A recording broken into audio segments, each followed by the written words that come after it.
चलिए अब आपको सीधा ले चलते हैं राजधानी लखनऊ, जहां पर सीएम योगी आदित्यनाथ क्या कुछ कह रही हैं, सुनते हैं।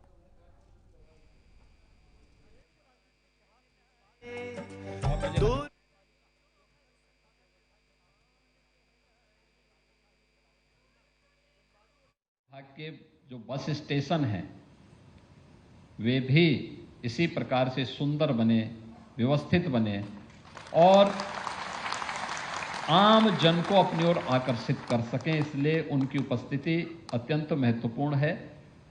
मैं आज जिन परियोजनाओं का यहां पर शिलान्यास हो रहा है, शुभारंभ हो रहा है या लोकार्पण हो रहा है, इसके लिए परिवहन विभाग को अपनी शुभकामनाएं देता हूं, बधाई देता हूं और शुभकामनाएं भी देता हूं। परिवहन विभाग प्रदेश के पब्लिक ट्रांसपोर्ट का सबसे बड़ा माध्यम है और स्वाभाविक रूप से देश का भी। 14,000 बसेज किसी एक निगम के पास हों और उसके माध्यम से संचालित हो रहे हों, या उत्तर प्रदेश परिवहन निगम सफलतापूर्वक अपनी सेवाएं प्रदान कर रहा है। उसके चैलेंजेस भी हैं। इतनी विशाल आबादी के लिए सुविधा देना और खासतौर पर अभी हाल ही में रक्षाबंधन के अवसर पर 3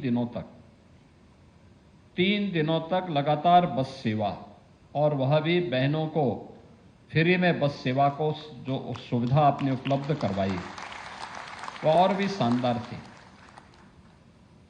यद्यपि उसका प्रचार प्रसार विभाग नहीं कर पाया, कितनी बहनों ने यात्रा की इसके बारे में बहुत बता नहीं पाया। अगर उसका भी हाईलाइट करते तो लोगों के मन में एक और प्रचार का आपको आधार बनता, आपको एक अवसर था। लेकिन आज इतनी अधिक सेवाएं और इतना विस्तार, ये आज की आवश्यकता है, लेकिन भविष्य की चुनौतियां भी हम सबको आगाह कर रही हैं। याद रखना, कोई भी व्यक्ति हो या समाज, गांव हो या शहर, जिला हो, राज्य हो या देश, अगर वह समय की गति से पिछड़ जाता है तो हमेशा के लिए पिछड़ जाता है। अगर वह समय की गति से 2 कदम आगे चलने की सामर्थ्य रखता है तो वही प्रगति के पथ पर आगे बढ़ करके अपना विजय श्री का झंडा गाड़ता है। और उस विजय श्री की, प्रगति की यात्रा में विजय श्री का झंडा गाड़ने के लिए हम भी विकसित भारत की इस परिकल्पना के सारथी बनेंगे। परिवहन विभाग के सामने पब्लिक ट्रांसपोर्ट की, सार्वजनिक क्षेत्र से जुड़ी हुई पब्लिक ट्रांसपोर्ट की इन सेवाओं को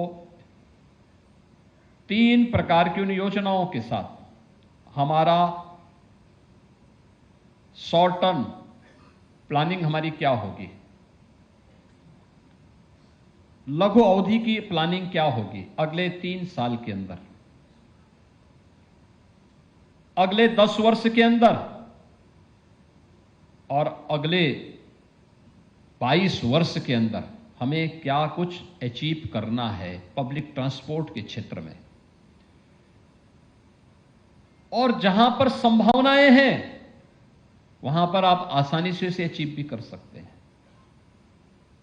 आसानी से, थोड़ा सा प्रयास, ये फाइल को लटकाने की आदत बंद करनी पड़ेगी। जन सुनवाई को तेजी के साथ आगे बढ़ाना पड़ेगा। विभाग में टीम वर्क को और सशक्त बनाना पड़ेगा, तो परिणाम आने में देर नहीं लगेगी, कोई देर नहीं लगेगी। और परिवहन विभाग ने करके दिखाया है। 2019 में प्रयागराज कुंभ।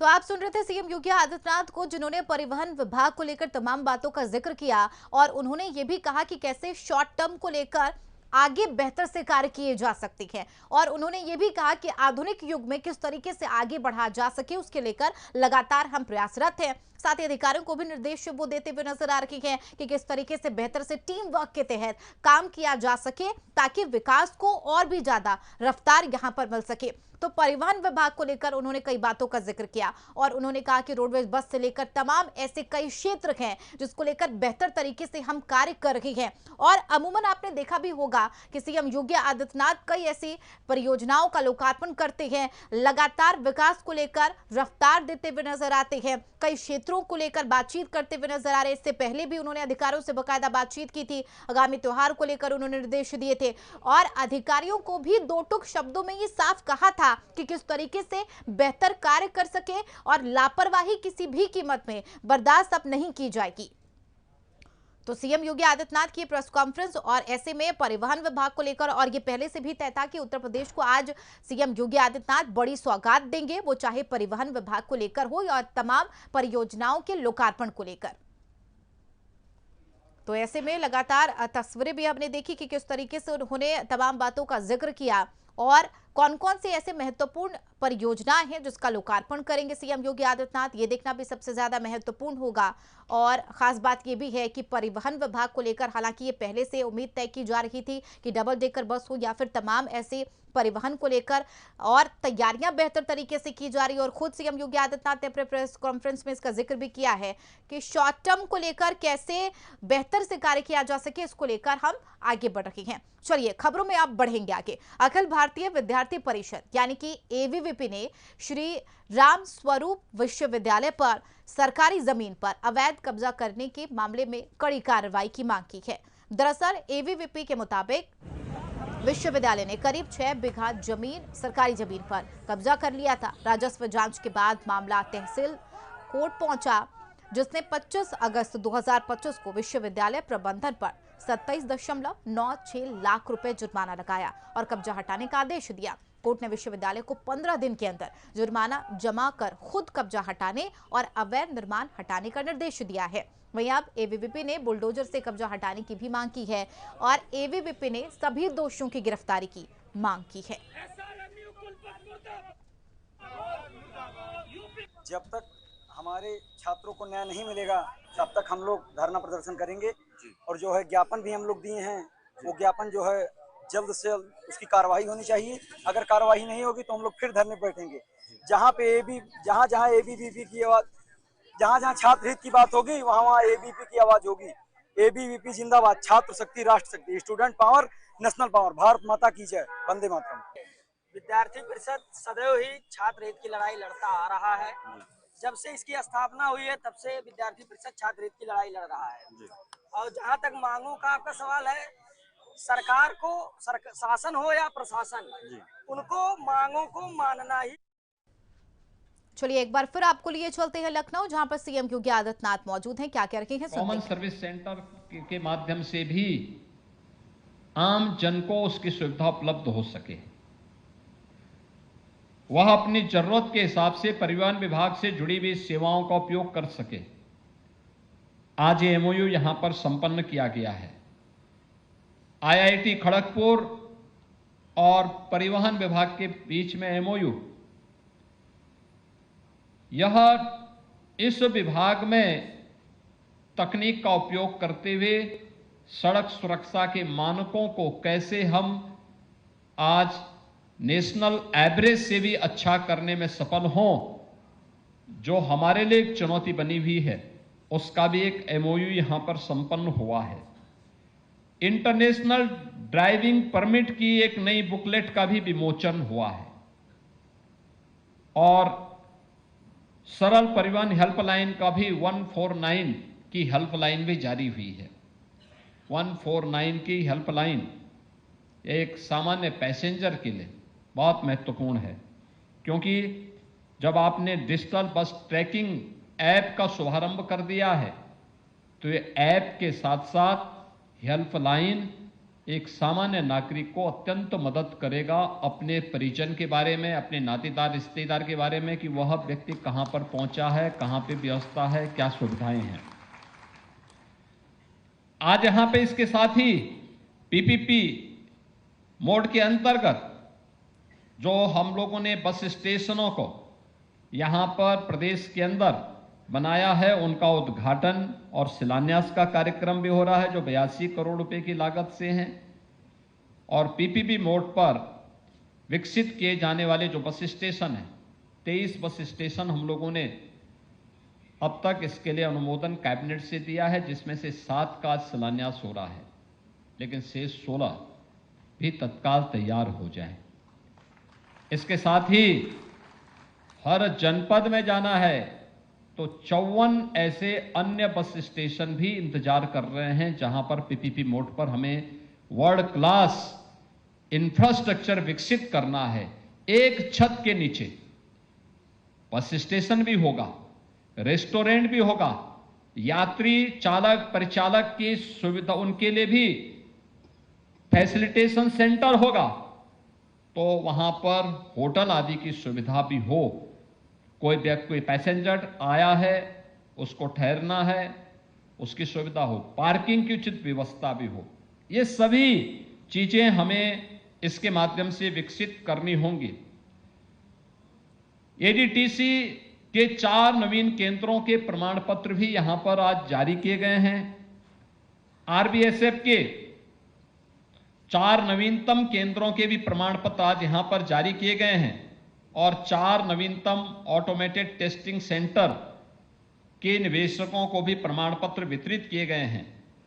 जन सेवा केंद्रों के माध्यम से परिवहन सेवाएं उपलब्ध कराने के विषय में भी यहां पे प्रमाण पत्र दिए गए हैं और राष्ट्रीय ग्रामीण आजीविका मिशन के अंतर्गत महिला स्वयंसेवी समूह को से जुड़े हुए 3 महिलाओं को भी जो योग्य थी, दक्ष थी, उन्हें नियुक्ति पत्र भी यहां पर वितरित किया गया है। ये इन सबके साथ साथ इलेक्ट्रिक बस सेवा भी आज कुछ क्षेत्रों में प्रारंभ हो रही है। यानी इतना सब कुछ होने के बाद भी हम इस बात को हमें ध्यान में रखना होगा कि कुछ चीजें हैं जिसको हम लोग और अच्छा कर सकते हैं, बहुत अच्छा कर सकते हैं। एक सड़क सुरक्षा हमारे सामने एक चैलेंज बना हुआ है, सड़क सुरक्षा। और बार बार हम इस बात को कहते हैं कि सड़क सुरक्षा, सड़क पर चलने वाले एक एक व्यक्ति की सुरक्षा हमारी जिम्मेदारी बनती है। इसके प्रति जागरूकता पैदा करना, आम जन को जागरूक करना, आम जन को इसके प्रति सतर्क बनाना, उसके लिए उन्हें मानसिक रूप से तैयार करना। कोरोना कालखंड में वैश्विक महामारी के दौरान 3 वर्ष में हम लोगों ने जितने लोगों को नहीं खोया, उससे ज्यादा लोग हम हर वर्ष सड़क दुर्घटनाओं में खोते हैं और नौजवानों को खोते हैं। परिवार का परिवार समाप्त हो जाता है। एक चुनौती है ये समाज के लिए, प्रदेश के लिए, देश के लिए। केंद्र की सरकार भी और माननीय उच्चतम न्यायालय भी कई बार चिंता व्यक्त कर चुका है कि सड़क सुरक्षा हमारे लिए एक चुनौती है, लेकिन जागरूकता का अभाव, बेहतर समन्वय को बनाए रखते हुए व्यापक जन जागरण के माध्यम से हम इसको फेज वाइज न्यूनतम स्तर पर लाने में सफल हो सकते हैं, न्यूनतम स्तर पर लाने में सफल हो सकते हैं।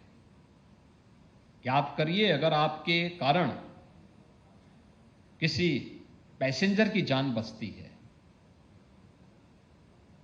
तो प्रचार आपका अच्छा होगा, लोगों के मन में एक सुरक्षित यात्रा की अवधारणा परिवहन निगम के बारे में बनेगी।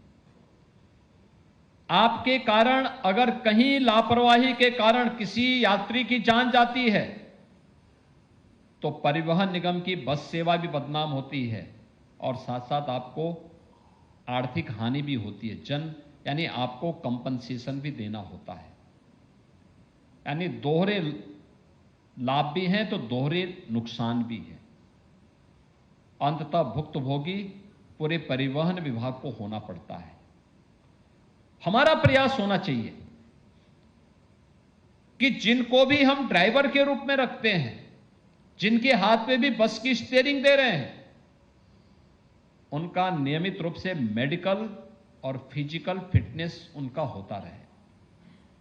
नियमित रूप से हर 3 महीने में कैंप लगाइए, हर 3 महीने में उनकी मेडिकल फिटनेस के कार्यक्रम प्रारंभ होने चाहिए, और खासतौर पर आंखों के चश्मे तो जरूर दिखवाइए, क्योंकि पता लगा कि सामने दिखाई नहीं दे रहा और फिर भी स्टीयरिंग पकड़ करके चले जा रहे हैं, अंदाजे से चले जा रहे हैं। अंदाजे से आप किसी कार्यक्रम का हिस्सा बन सकते हैं, लेकिन सड़क पे बस लेकर के चल करके दूसरों की सुरक्षा के साथ खिलवाड़ करने की छूट नहीं दी जा सकती है, और इसको हमें ध्यान में रखना होगा। इसमें कोई भी व्यक्ति उसकी चपेट में आ सकता है।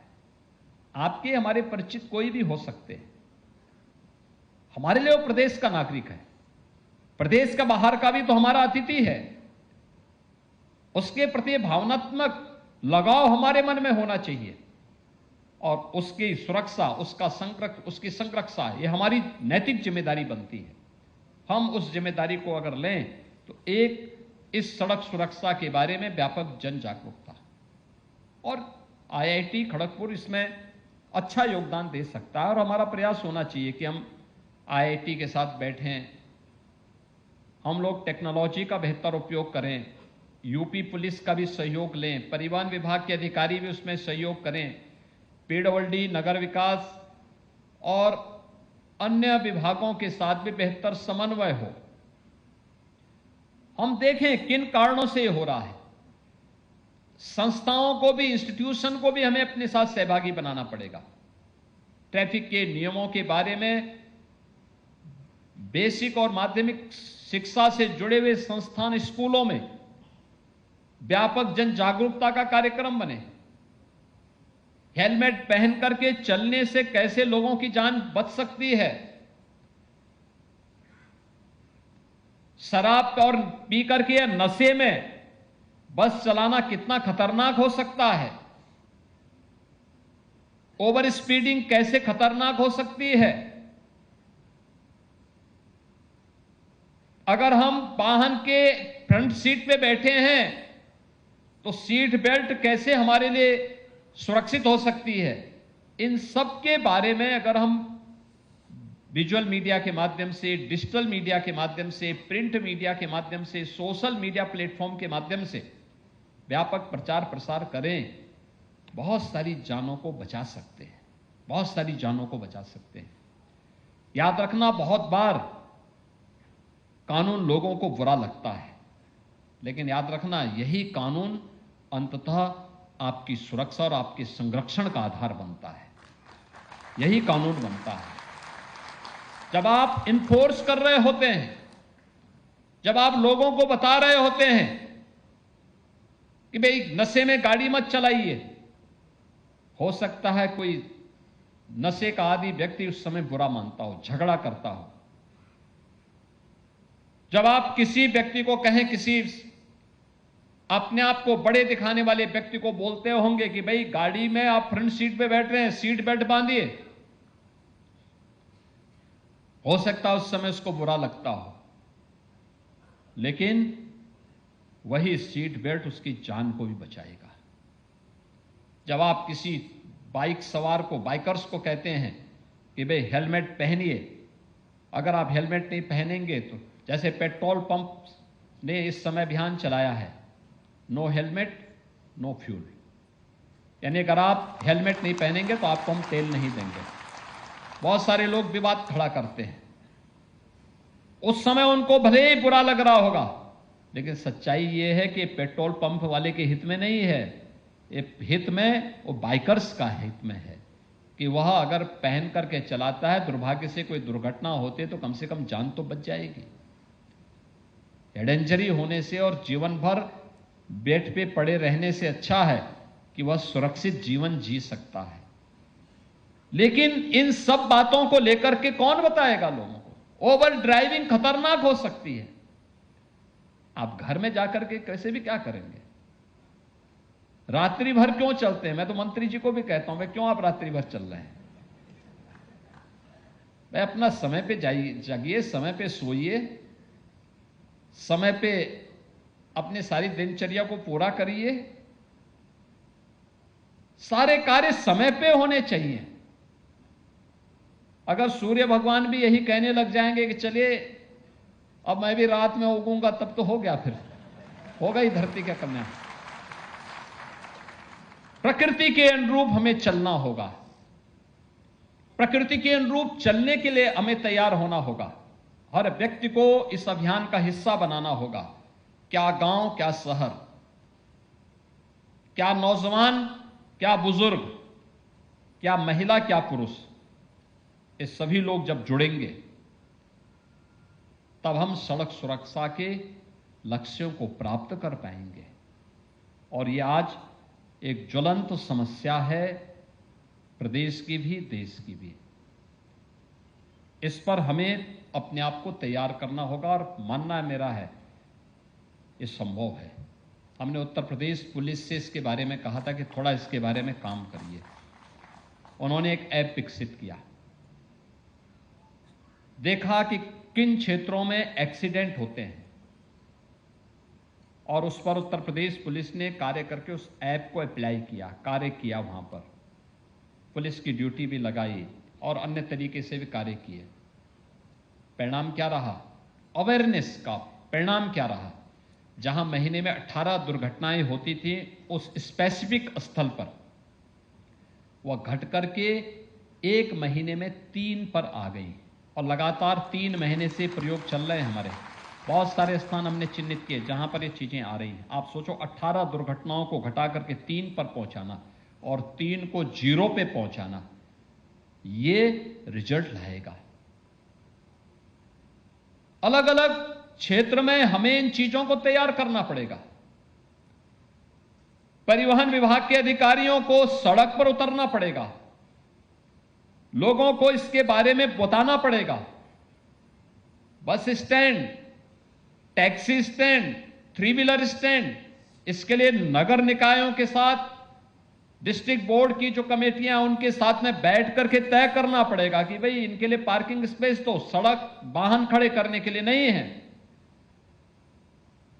कोई ट्रक, कोई टैंकर सड़क के किनारे न खड़ा हो, बल्कि जो उसके लिए जगह रिजर्व की गई हो वहीं पर वो खड़ा हो।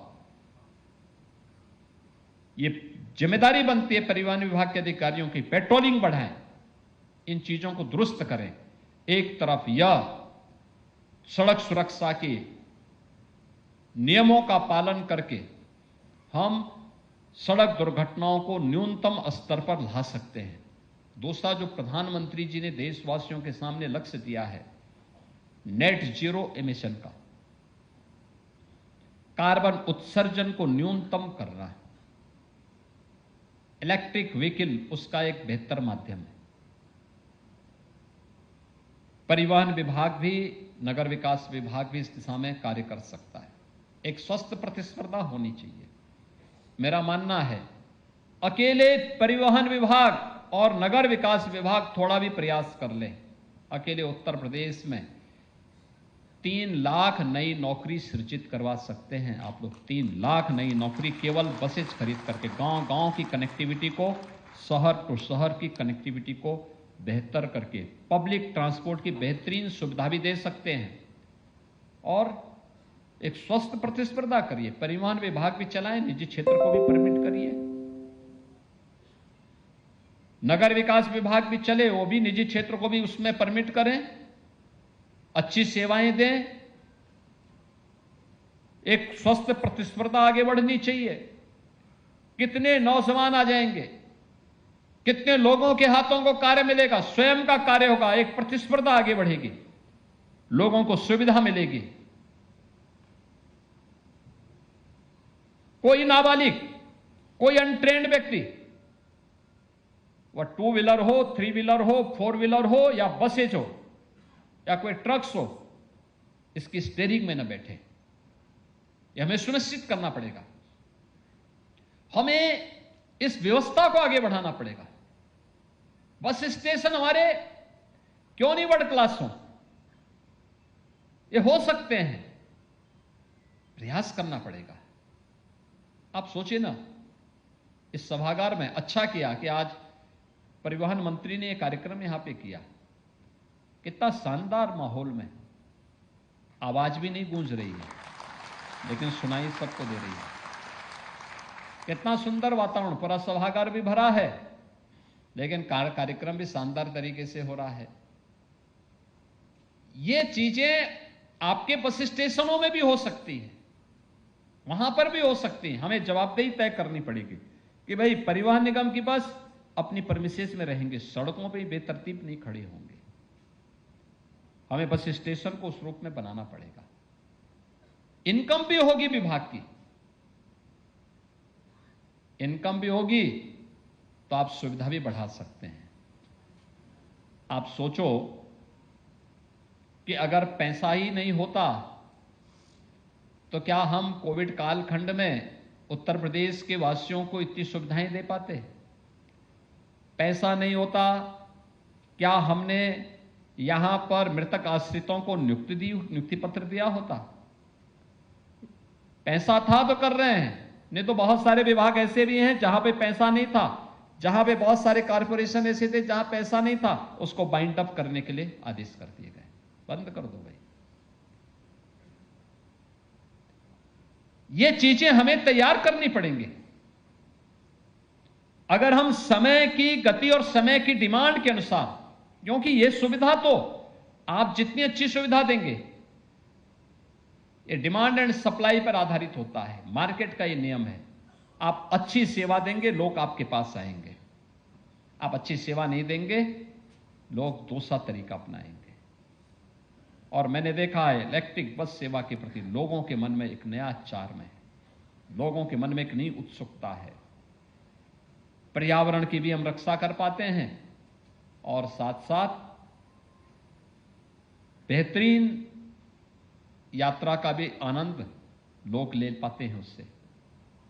हम लोगों को उस दिशा में आगे बढ़ना पड़ेगा और उसमें सर्विसिंग की भी समस्या का समाधान, डीजल पेट्रोल की समस्या का भी समाधान सब अपने आप हो जाता हो। चार्जिंग स्टेशन लगाने पड़ेंगे, उसमें भी निजी वेंडर आ सकते हैं। थोड़ा सा प्रयास परिवहन विभाग को आगे करना पड़ेगा। ये चीजें हो सकती है, मंत्री जी समय दे रहे हैं, बस एक समय के अनुरूप करा दें तो और बेहतर तरीके से वो आगे बढ़ सकती है, आगे बढ़ सकती हैं। और ये चीजें हमें आगे बढ़ानी पड़ेंगी, इसके लिए हमें तैयार होना होगा। स्क्रैपिंग के भी उसको हमें देखना पड़ेगा। जितने भी आउटडेटेड सरकारी वाहन हैं, जितने भी हैं, उन सबकी को स्क्रैप तक भेजना, स्क्रैपिंग करनी चाहिए। उसका भारत सरकार लाभ दे रही है। कोई निजी वाहन भी अपना स्क्रैप करना चाहता है तो उसको हम रोड टैक्स में छूट दे रहे हैं। ये बार बार ये सुविधा नहीं मिलेगी। पुराने वाहन को ले जाने से अच्छा है, पर्यावरण के लिए चुनौती और स्वयं की सुरक्षा खतरे में डालने से अच्छा है स्क्रैप करो, रोड टैक्स का लाभ प्राप्त करो। कितनी अच्छी सुविधा दी जा रही है, लेकिन उस सुविधा के साथ हमें जुड़ना पड़ेगा। और भी अन्य ड्राइविंग का जो ट्रेनिंग के इंस्टीट्यूट बने हैं, उनके सेंटर बने हुए हैं, इसको और जवाबदेही के साथ चलाने की आदत डालनी पड़ेगी। लोगों की जिम्मेदारी को तय करना पड़ेगा। यह सभी परिवहन विभाग की छवि को और बेहतर करने में एक निर्णायक भूमिका का निर्वहन कर सकता है। और मुझे विश्वास है कि आज जो कार्यक्रम हम लोग परिवहन विभाग का कर रहे हैं, इन सभी कार्यक्रमों को व्यवस्थित तरीके से आगे चलाने और पब्लिक ट्रांसपोर्ट का एक बेहतरीन केंद्र उत्तर प्रदेश परिवहन निगम बन जाए, बस इसके लिए मैं आपका आह्वान करने के लिए आया हूं। बेहतरीन क्या आपके सामने कोई और ठहर पाएगा? और आप में तो जज्बा है। कोविड में हम देख रहे थे, लॉकडाउन हो गया था, लोगों ने कहा कौन काम करेगा। परिवहन विभाग के सभी चालक परिचालक आ गए थे और उन्होंने गाजियाबाद से, नोएडा से, बुलंदशहर से और एनसीआर क्षेत्र से जहां जहां कहा गया वहां तक पहुंचाने का काम किया था सभी यात्रियों को। राजस्थान के अंदर से भी कोटा में जो लोग कोचिंग कर रहे थे, एक साथ वहां से लोगों को लाने, उत्तर प्रदेश में उनके जनपदों तक पहुंचाने, उत्तराखंड में भी उन तक पहुंचाने तक का कार्य परिवहन निगम के ही हमारे चालक परिचालकों ने किया था। ऐसे ही महाकुंभ के दौरान भी जब बहुत ज्यादा भीड़ रेलवे स्टेशन पे होती थी तो हम परिवहन निगम की ही बसेज को दौड़ाते थे। भाई आप बसेस लगाओ, एक साथ 200-200, 500-500 बसेस लग रही थी और यात्रियों को भर करके फिर वहां से प्रयागराज के बाहर वाराणसी तक, चंदौली तक, गाजीपुर तक, गोरखपुर तक, देवरिया तक, बलिया तक पहुंचाने का काम होता था, बड़े अयोध्या तक पहुंचाने का काम होता था। ये तब जब हमारे पास साधन थे, तब ना सुविधा थी, तब हमें इन सब के लिए अपने आप को तैयार करना पड़ेगा। आज के इस अवसर पर आपने इतनी सारी सेवाओं को एक साथ आप लागू कर रहे हैं, इनकी नियमित समीक्षा, इनकी मॉनिटरिंग और इसका प्रभावी क्रियान्वयन के लिए हमें सदैव तैयार रहना पड़ेगा। इस विश्वास के साथ हम विकसित भारत के लक्ष्यों को प्राप्त करने के लिए विकसित उत्तर प्रदेश बनाना हमें पड़ेगा। विकसित उत्तर प्रदेश के लिए शॉर्ट टर्म, मीडियम और लॉन्ग टर्म प्लानिंग जो विभाग की है, उसके तहत अपनी सेवाओं को और बेहतर आप कर पाएंगे। इस विश्वास के साथ मैं आज के इस अवसर पर उत्तर प्रदेश परिवहन विभाग को इन सभी योजनाओं की, इन सभी कार्यक्रमों की हृदय से बधाई देता हूं, अपनी शुभकामनाएं देता हूं और विश्वास करता हूं कि आप सड़क सुरक्षा के उस मानक को पूरा करने में सफल होंगे। आप सबके प्रति मेरी शुभकामनाएं हैं। धन्यवाद। जय हिंद।